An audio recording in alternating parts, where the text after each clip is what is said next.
Alright business owners, let's talk New Year's resolutions, specifically the ones involving your business tech. You know how January feels like a fresh start?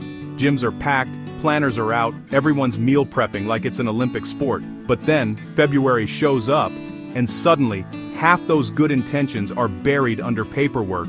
Or, let's be honest, that coffee mug you keep meaning to clean. Your business tech goals? They often follow the same pattern. You start the year saying, "This is the year we finally sort out our IT."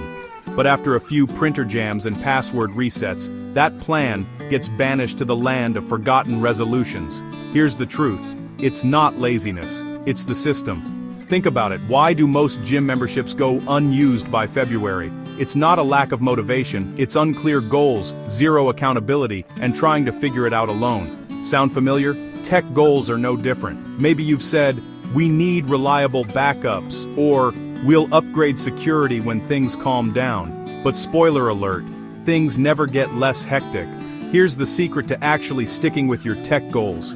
Don't go it alone. Just like hiring a personal trainer gets you real fitness results, bringing in an IT partner, like AtoZinIT here in Charlotte, transforms your business goals from wishful thinking into reality.